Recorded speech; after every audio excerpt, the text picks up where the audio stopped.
अच्छा, मैं फ्रीलांसिंग में एक्सीडेंटली आ गया था। मतलब मेरा कोई प्लान नहीं था। अच्छा, तो मुहिब, आपका पहला फ्रीलांसिंग प्रोजेक्ट कितने का था? तकरीबन पाकिस्तानी 70,000 बनते थे, तो ये बहुत मतलब मेरे लिए कैसे मोटिवेटिंग आप था। सोलो फ्रीलांसर से एजेंसी की तरफ कैसे शिफ्ट हुए? ये एक्चुअली जब मेरे 2-3 क्लाइंट बन गए, कंसिस्टेंट मुझे इनकम आना शुरू हो गई, तो मैंने कहा यार। तो ये वर्डप्रेस डेवलपमेंट की तरफ आप कैसे आए और आपने कैसे डिसाइड किया कि आपको इसी फील्ड में आप एक्सपर्ट बनना है? अच्छा, मुझे वेबसाइट्स बनाने का बड़ा शौक था ना, कि यार वेबसाइट हो, मेरी भी हो और मैं क्लाइंट्स की वेबसाइट बनाऊं। अच्छा, तो ये आपने जब कनेक्टेड कश्मीर स्टार्ट किया, क्या क्या सोच थी इस वक्त आपकी और आप उसको कैसे लेके चले? देखिए, जब हमने स्टार्ट किया फ्रीलांसिंग, तो हमें ये सबसे बड़ा चैलेंज था कि यहाँ पे एनवायरनमेंट नहीं था, लोग नहीं थे, कोई गाइड करने वाला नहीं था। तो और लास्ट मंथ कितना रेवेन्यू था? ये आप छोड़े।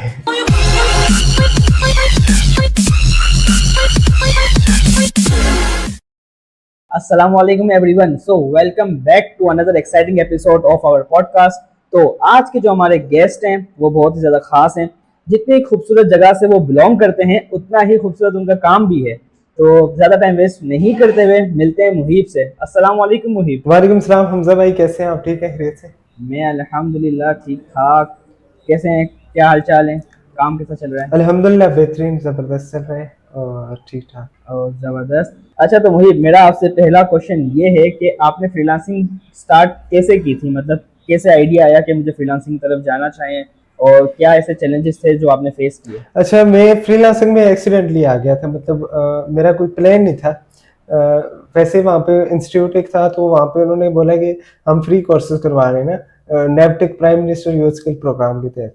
तो वहाँ पे फ्री कोर्सेज आए हुए थे। मैंने कहा फ्री में कोर्स आए हुए, कर लेते हैं डिजिटल मार्केटिंग का। मुझे कोई आइडिया नहीं डिजिटल मार्केटिंग क्या है, फ्रीलांसिंग क्या है। वैसे मतलब वो एमएलएम में ऑनलाइन अर्निंग का सुना हुआ था। तो यहाँ पे 100 इन्वेस्ट कर लो, 200 मिल जाएगा, 300 मिल जाएगा, उन चक्रों में था। एफएससी में मैंने बल्कि 2 साल वहाँ पे ज़ाया किए। तो फिर यहाँ पे कोर्स स्टार्ट किया मैंने, तो पहले ही लेक्चर में मुझे समझ आ गई कि बस ये मैंने करना है।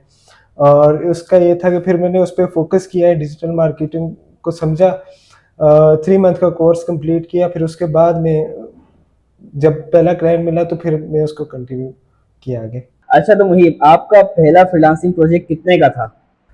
मेरा फर्स्ट प्रोजेक्ट ही जो था वो $230 का था, आई थिंक। तकरीबन पाकिस्तानी 70,000 बनते थे, तो ये बहुत मतलब मेरे लिए मोटिवेटिंग था। सोशल मीडिया मार्केटिंग करनी थी क्लाइंट की। जैसे ही मैंने कोर्स कंप्लीट किया, तो मैंने लोगों को डीएम्स करना स्टार्ट कर दिए इंस्टाग्राम पे ना। किसी की रील देखी थी, तो उस तरह मैंने वो फॉलो करके लोगों को मैसेजेस करना शुरू कर दिए। तो जब मुझे पहला ही क्लाइंट, मतलब $230 का यूएई का क्लाइंट था, उनका सोशल मीडिया काम करना था, वो मिला, तो फिर मैंने समझा कि बस मैंने यही करना है।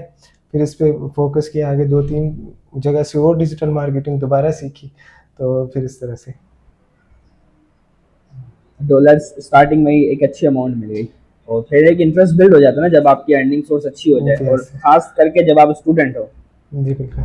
घर वालों का कैसा रिएक्शन था फर्स्ट आपके इस तरह की इनकम पे? घर वाले तो बिल्कुल शौक थे, मतलब कि मैंने अभी एफएससी की है, यूनिवर्सिटी में मेरे एडमिशन की तैयारी चल रही है कि यूनिवर्सिटी जाना है। तो जैसे ही मेरा फर्स्ट क्लाइंट था मिला, तो मैंने कहा मैंने यूनिवर्सिटी नहीं जाना, मैंने इसी में करना है आगे। फिर मैं यूनिवर्सिटी नहीं गया, उसके बाद एफएससी की है, फिर ये फ्रीलांसिंग स्टार्ट कर दी हुई है। फिर उसके बाद ड्रॉप कर दिया आपने? मैंने एजुकेशन ड्रॉप कर दी, मतलब तैयारी चल रही थी घर में से ही एफएससी के बाद, लेकिन ये है कि मैंने फिर उसको नहीं किया आगे। एजुकेशन नहीं, मतलब आपने रटाफिकेशन ड्रॉप की, क्योंकि एजुकेशन तो जो हम पढ़ रहे एजुकेशन हैं तो वो ये एजुकेशन यस नहीं है, एग्जैक्टली, ये एजुकेशन में कहता हूँ वो इस टाइम रटाफिकेशन ज्यादा है। इम्पोर्टेंट है ये एजुकेशन। हाँ, जी। बिल्कुल। ये जो हम पढ़ रहे हैं ये एजुकेशन ये है आज के दौर एजुकेशन है की, वो बिल्कुल। तो वहाँ तो पता नहीं कौन से ज़माने का पढ़ते और हैं। रटल। ठीक है, जी। ज़बरदस्त। अच्छा, तो ये आप एक पहले तो आपने सोलो वर्क करना स्टार्ट किया था, फिर जैसा कि आपने बताया कि आपकी अब एजेंसी है एमए डिजिटल हब के नाम से, तो कैसे आप सोलो फ्रीलांसर से एजेंसी की तरफ कैसे शिफ्ट हुए? ये एक्चुअली जब मेरे 2-3 क्लाइंट बन गए, कंसिस्टेंट मुझे इनकम आना शुरू हो गई, तो मैंने कहा यार क्यों ना, जब डिफरेंट क्लाइंट्स आते थे कि ये मुझे प्रोग्रामिंग का, फॉर एग्जांपल उन्होंने कोई सॉफ्टवेयर बनाना है, तो मैं कहता था मैं नहीं बना सकता। मतलब इस तरह से मैंने काफ़ी क्लाइंट्स को ना करता था कि ये काम मुझे नहीं आता। तो फिर जब क्लाइंट्स भी आ रहे थे, इनकम भी आ रही थी, तो मैंने कहा क्यों ना इसको एक्सपेंड करें, क्योंकि काम करवाना भी एक चैलेंज था यहाँ पे। तो फिर मैंने इसी तरह ऑनलाइन कनेक्ट करना स्टार्ट किया लोगों के साथ, तो वहाँ पे आहिस्ता-आहिस्ता टीम बनती गई, रिमोट टीम। और अल्हम्दुलिल्लाह अभी एमए डिजिटल आप 2 साल से काम कर रहे हैं, हम इंटरनेशनल क्लाइंट्स के साथ, नेशनल क्लाइंट्स के साथ हम काम कर रहे हैं। ज़बरदस्त। और आजकल के यूथ के लिए कोई ऐसा मैसेज जो कि लोग मतलब स्टार्ट करना चाहते हैं पर उनको समझ नहीं आती कि वो कहाँ से स्टार्ट लें, कौन सा सेटअप लें, बहुत कंफ्यूज होते हैं। अब स्टार्टिंग में बंदा बहुत ज़्यादा कंफ्यूज हुआ होता है क्योंकि हर टीचर अलग अलग चीज़ बता रहा होता है। फिर वो देखते हैं कि वर्डप्रेस में यहाँ पे स्कोप है, फिर होता है डिज़ाइनिंग में स्कोप है, तो कंफ्यूज रहते हैं। तो वो कैसे अपनी स्किल को पहचानें? फर्स्ट ऑफ ऑल तो देखिए, अपना पैशन आपको पता होना चाहिए कि यार मैं क्या करूँगा, किस में जाऊँगा। जैसे मैं डिजिटल मार्केटिंग में आया, मैंने पहली क्लास ली है, मैं डिसाइड कर लिया कि मैंने डिजिटल मार्केटिंग ही करनी है। फिर उसमें आगे साथ वर्डप्रेस भी ऐड हुआ। मेरे पास कोई लैपटॉप नहीं था उस टाइम पे, एक पीसी था, वो भी ओल्ड सस्ता वाला, और ये वाला फ़ोन था पास, बस। इससे मैंने क्लाइंट की लिया और सोशल मीडिया का काम स्टार्ट किया। फिर आहिस्ता-आहिस्ता चीज़ें जो है आपके पास, उसी के साथ उसको स्टार्ट करें। और यही है कि कंसिस्टेंसी इसमें बहुत ज़रूरी है। आप स्किल सीखें, उस पे काम करें, तो क्लाइंट भी मिल जाते हैं आपको। ज़बरदस्त। और आप ये एजुकेशन और स्किल्स में किस चीज़ को ज़्यादा प्रायोरिटी देना देंगे? क्योंकि वैसे तो हम बातों से अंदाज़ा हो गया हमारा, लेकिन फिर भी एक इस टॉपिक पे बताएं कि एजुकेशन पे ज़्यादा फोकस करना चाहिए या फिर स्किल्स पे? देखिए, एजुकेशन इम्पोर्टेंट है, लेकिन स्किल्स बहुत इम्पोर्टेंट है। स्किल्स के बगैर तो मैं कहता हूँ कि आप एजुकेशन भी अगर डिग्री ले रहे हैं, आप उसको भी एज अ स्किल लेके चलें। अगर कोई आपको वहाँ पे कुछ प्रैक्टिकली कुछ सीखने को मिल रहा है, फिर ठीक है। लेकिन ये जो रटा है डिग्री सिर्फ, क्योंकि अब इंटरनेशनल जॉब के लिए आप जाएंगे कहीं पे भी, ये बहुत जल्दी ये कॉन्सेप्ट ही खत्म हो जाएगा डिग्री वाला। बल्कि हो चुका है कई जगह पे, बड़ी इंटरनेशनल कंपनीज वो जस्ट आपका स्किल देखती हैं, ना कि आपका वो जीपीए वगैरह, सीजीपीए वगैरह। अब तकरीबन यही है। मैंने भी जितनी जगह पे अब तक काम किया है, मुझे नहीं याद कि किसी ने अब तक पूछा हो कि हमजा आप कौन सी क्लास में हो या आप क्या करते हो। नहीं पूछा, कोई किसी ने अब तक यस, नहीं। हाँ, एग्जैक्टली। पोर्टफोलियो देखते हैं। पोर्टफोलियो बता दो। अब तो सीवी भी कोई नहीं लेता, अब तो सिर्फ पोर्टफोलियो। एग्जैक्टली।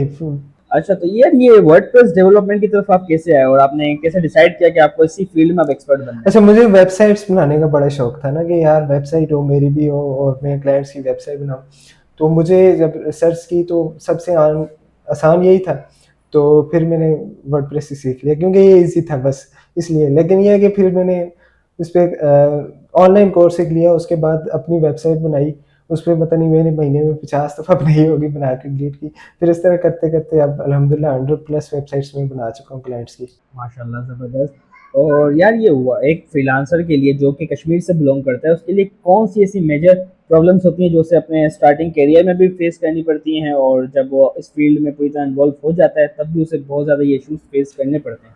सबसे पहले तो आई थिंक 70% पाकिस्तान का जो इशू है वही है इंटरनेट।